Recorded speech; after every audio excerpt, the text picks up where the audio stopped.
Hey, welcome to BSB TV. Today, really exciting topic. We're talking about interns again, and I've got Gerald Holland from Intern Match. Hey, Kevin. That's correct, isn't it? Because you guys having a couple of different businesses sometimes confuse me about which one I'm talking to. It's in relation to Intern Match. They have a number of interns coming up from the University of Queensland, which is really exciting because they are local people who are going to be, long-term looking for local jobs. And it's an opportunity to help some of those people to get a start in business, which is absolutely fantastic. So I do know one of our members got an intern recently, and he said the person had actually finished their qualification but were looking for some work experience, and they put their hand up to do an internship, and he picked them up. So they'd actually already finished all of their education, really well versed in what they were doing, and it was an absolute pleasure for him from that perspective. So that was great. But University of Queensland interns, there's a couple of special requirements, isn't there? Yeah, well, a lot of the batch that we're placing at the minute, over 60 students are going to do internships over summer. So instead of playing PlayStation or going out partying over summer, they're going to invest a considerable amount of time in doing an internship starting in around November, and ranges from IT and business analysts and software developers and finance people, engineers, environmental science. So we got a full range of skill sets of very young, talented, smart, enthusiastic, dedicated people that are launching their careers, and they're doing an unpaid internship as part of a qualified program. Absolutely. Now, when it comes to unpaid internships, there are a whole lot of legal requirements, but you guys look after all that, right? Yeah, so we make sure that everything's Fair Work Australia compliant, and we also cover all the insurance. So professional indemnity, public liability, work cover, WorkSafe is all covered by us. So is that the business, it's not an employment relationship, it's a work placement. And so the business doesn't have to worry about all that. We take care of it all. Which saves us a lot of risk and downside and all that sort of stuff, which is absolutely fantastic. The process of, before we get into the process of taking on an intern, with the University of Queensland people who are local, they are looking to work on site for at least 50% of the time. Now, you can use different co-working spaces, you were saying, to help out with that? Yeah, there's a lot of particularly small businesses now that, particularly after pandemic, people are going to work from home more than ever. And so balancing out a few days, might be a couple of days a week in a co-working space and then working from home the other days, that's fine. I think interns now have to adapt to the real world where, they're probably always going to work a couple of days at home in their careers, or a lot of people will. So it's just getting that balance right where they've got some face-to-face communication, because we all know how important that is. As much as we love doing things online and on Zoom, face-to-face is always going to be important. So it's getting a balance between face-to-face and some remote.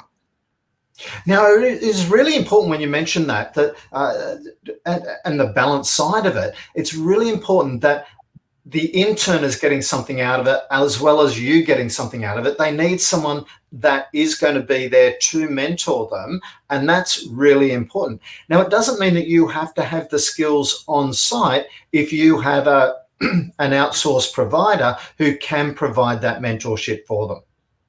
Yeah, of course. There's got to be value on both sides. The intern needs to get something out of it, and the company needs to get something out of it. So if both parties get the outcomes that they're after, then everyone wins and it becomes a really great program. And so it might be you don't have all the knowledge, but you might have people in your network who can help mentoring the intern. And if the intern ends up having 2 or 3 mentors, that's amazing, because they can feed off all this other information and build their network out. The network building part is really important. And so it's just about making sure the intern is supported and mentored, because at the end of the day, they're trying to learn as much as they can because they're starting their careers out.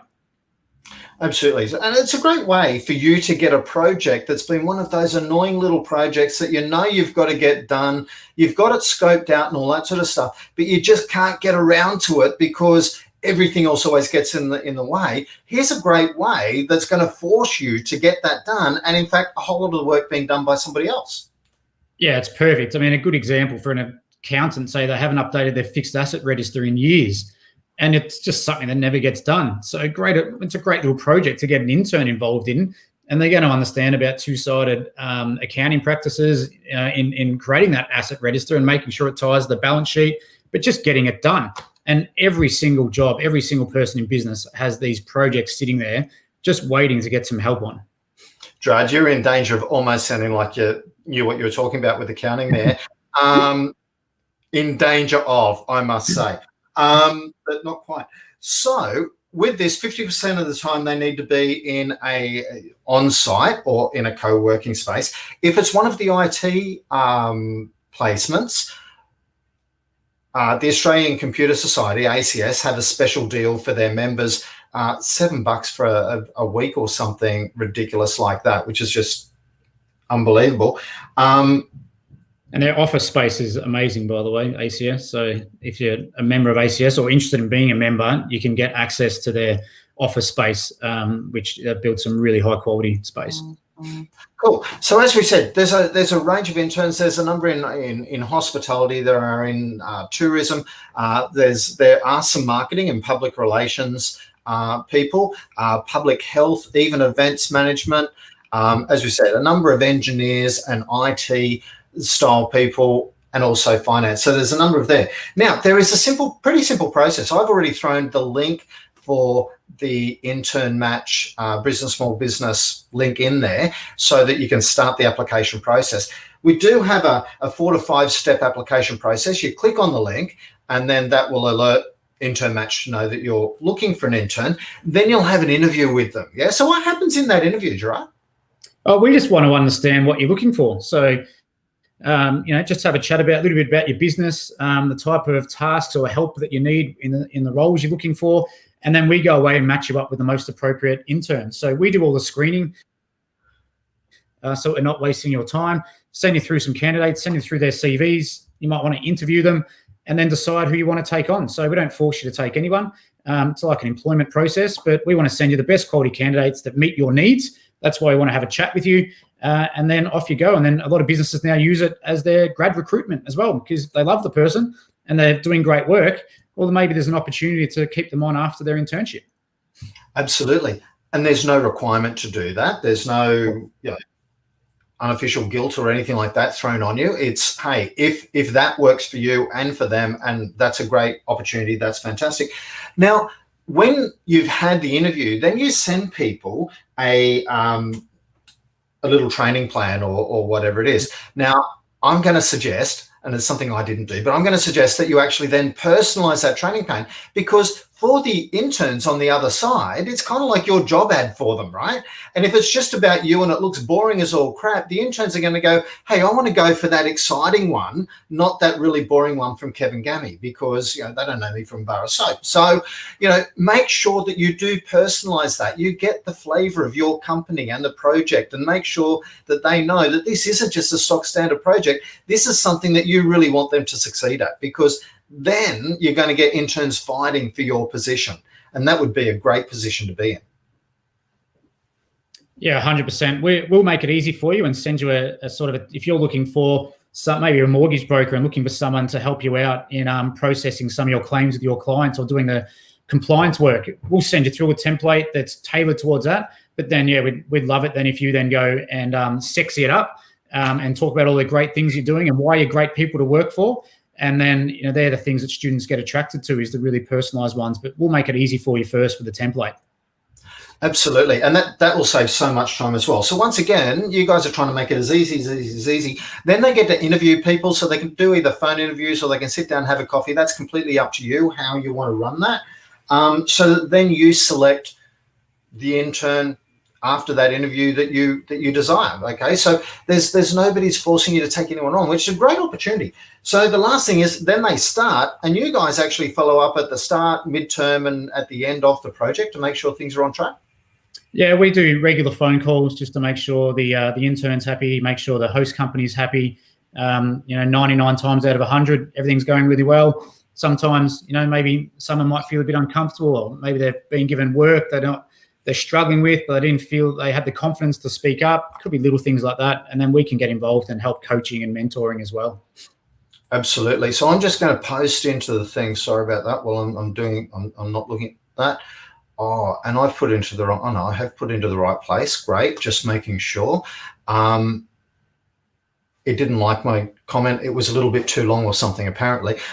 So I'll put that in after the event, all the different interns that we're looking at, so that if you're looking for an intern, reach out, just complete the application form for, and get the process started. It is a simple process. It can help you get one of those jobs that you've been looking to do knocked off, help a young student get a start in their working career.